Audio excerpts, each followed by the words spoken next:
Good morning, everybody. Facebook friends, YouTube watchers, and subscribers. This will be a fail recovery video 3.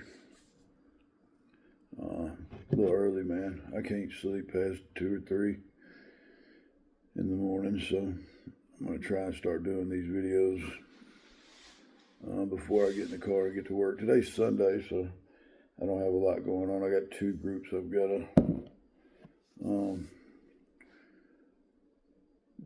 a life skills group at 1 with my guys, and then at 6 p.m. I'll do a accountability group, recovery skills. Today's topic would be, there are 4 types of, you see Peppa Pig back there hanging out. My daughter's birthday yesterday.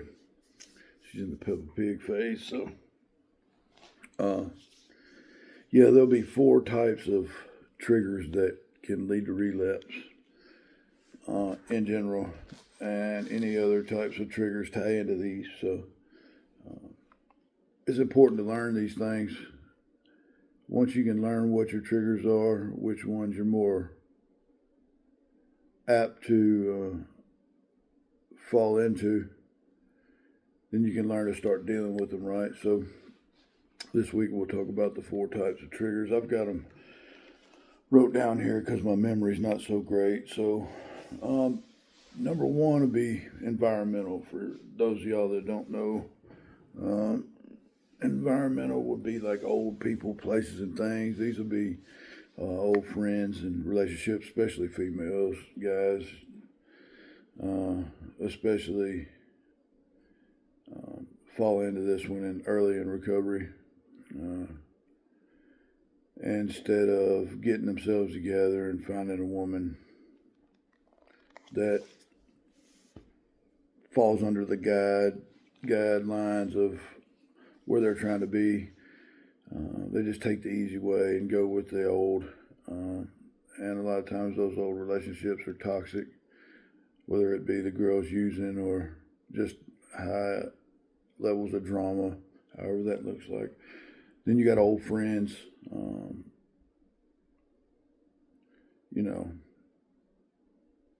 Obviously, if you were hanging out with somebody when you were using, they were either using with you, or they should have been telling you how you were screwing up. And most people won't stick around very much longer after they've noticed that you've started using. So old friends are really dangerous. I had to cut everybody off in my life. Everybody, even my family. Not that they were all using, but most of them were toxic for me just because of the relationships we had. And then old hangouts, obviously, even if it wasn't a place where you got high, dangerous places, job sites. Most of y'all are like me. You probably got high everywhere you went. I stayed high no matter where I went. If I was working, it was a job that I could get away with being high. So, and then you have the things, the types of music, the mindsets that you have, lack of morals, those type of things. So environmental would be number 1 on the types of triggers that lead to relapse. And then number 2 would be emotional. Emotional is huge for us in the beginning of recovery.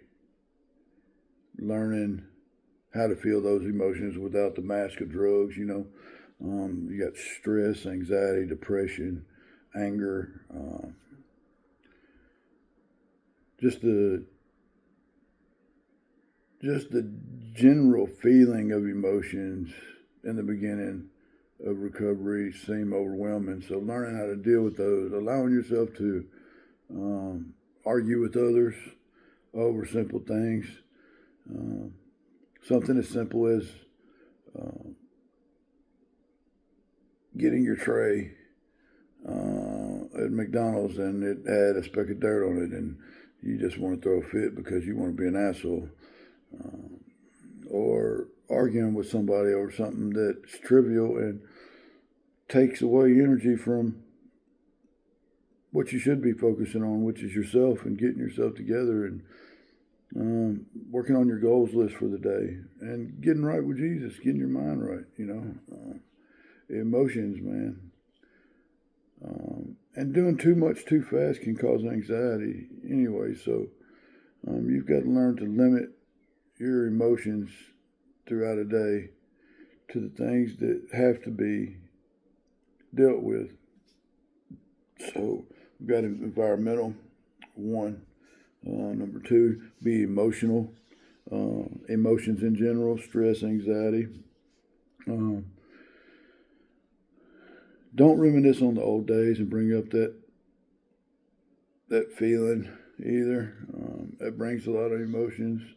So pay attention to the music you listen to and pay attention to who you talk to and the stories they're telling. Those can bring into the picture emotions as well. Behavioral, this one's huge. Learning new behaviors. I always say I had to kill the old me and create the new me. And the way you do that is through behaviors. You start small. You wake up in the morning and you take care of your hygiene and you spend some time meditating and getting your mind right because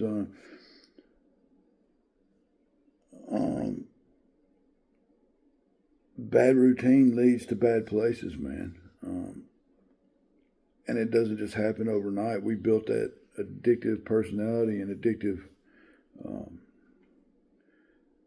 person slowly over time. It began with a party and situation or an injury or whatever it was, and then we turned that into a snowball that turned into a monster. So you have to change your attitudes. You wake up in the morning and you decide who you're going to be for the day. You decide what energy you're going to spend where, and you decide whether you're going to have a good day or a bad day. Nobody else can do that. And when you allow somebody else to do that, that's when you're losing.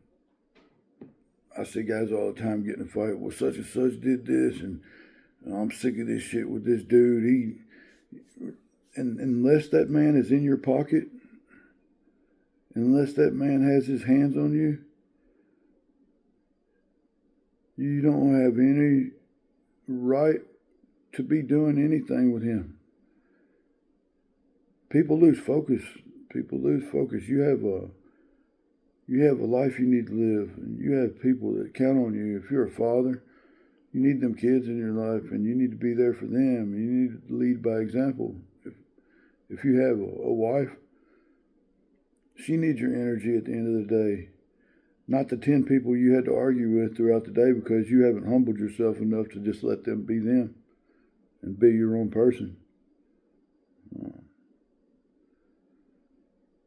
Continue creating new behaviors, man. You wake up in the morning, you do like I do, man. You get you a routine going. You wake up, you meditate, get your mind right. I'm big into politics now, even though I can't vote again. But I like to see what's going on in the world, and I like to know where the evil is and where I stand with that. I don't like seeing all the stuff that's going on in the world, but I'd like to see what areas maybe I could possibly do my part for the Lord, and do right for my family. If I can learn something throughout the morning about myself, about what I did yesterday, how I could fix it today through journaling and working on these classes that I do and working with other guys, that's a win for me today. And I also don't minimize my wins. I don't say, oh, well, it was just a certificate for CPR class, or it was just a Narcan training, or it was just a CPRS, man. It only took me a few weeks to get that training. It's not that big a deal. It's not like I'm a doctor or something. It's those little wins. When you go back and look, you've done all these things consistently over time, you start to see that old you is not even who you are anymore. You have completely changed your life, man. So don't minimize things and change your behaviors. So we've got environmental was number one, people, places, and things. Emotional, that's stress management, and building new emotions. Emotions that you can understand and know why that you're having them. Behavior, these is routines and habits. Replace the old habits, man. Start like me. I'm vaping. I need to quit vaping, but it's better than the 2 packs of cigarettes I was smoking when I first got in recovery. I haven't smoked a cigarette in over almost 3 years, so God willing, I'll be done with these one of these days. And then finally, we've got environmental, emotional, behavioral. These are types of triggers now. And then psychological. So the psychological would be the types of beliefs in the belief system we have. Lack of self-esteem, negative thoughts towards ourselves. It'd be thoughts like, I can't ever fix it, I'm too far behind, or my child support's too much, I ain't even gonna try. I got 4 years of paper, man. As soon as I leave rehab, there ain't no point in me even following through with none of this stuff, or I'll never get the education and be able to make money like normal people. I'm going to be stuck at this $15 an hour job for the rest of my life. No, you have to get rid of those thoughts, because any one of these things in here, of these 4 types of triggers, can lead to a relapse. Not to mention, if you allow any of them to fall in together, you get the poor me's, because I can't do it. I don't have the money. $20 a week on a payment plan is never going to get me where I need to get to. I ain't never going to get back in shape, man. I'm 45 years old. I'm never going to amount to anything. I can't quit talking to old girl. She's the only one that'll mess with me. And you've got all of these things, negative belief system, and psychologically it wears you down, and it gets you to the old you, brings you back to the guy who really felt like he was a piece of shit. And do you think that you're going to be successful with the belief system that I'm just a piece of shit and I'm always going to be a piece of shit, so why should I try? The biggest struggle I have now since I've been sober these years is my oldest son still doesn't talk to me. And he's resentful towards me. And I could use that. I could say that. I could tell you now, I could use that. I could justify me falling off the rails because my son and I haven't rekindled our relationship, because I'm so proud of the things that I've got going and how far I've come. And if I could just get him in my life, everything would be the way I've wanted it to be. But nope, I'm not going to let that one thing, as important as it is, and it's been in my goals list all this time, to make sure my son knows that I'm sorry for the years of neglect. But I know my higher power's got me, right? I have faith in the system. I have faith in what I'm doing. I have faith in myself. And I can't allow those little things to hold me back when I have so much going on in my life. I got guys on a daily basis that lean on me, and I've got a beautiful wife, kids, and we've got a nice place, and we look forward to vacations, and we've got goals that we set together. We want to grow old on a farm, and she wants to raise some ugly ass hairy cows, and I want to raise dogs and fish, and I can't look back, man. I have to keep these things on paper becoming a reality. So for any of y'all that's struggling with any of these, hopefully you've learned about these triggers, and you can sit down and write them yourself, which ones, in what order, or which category you're struggling with, and work out with a friend or your sponsor or somebody. Talk to them and figure out the best ways to circumvent these things. Create your emergency contact list. People you can call when some of these things are dragging you down.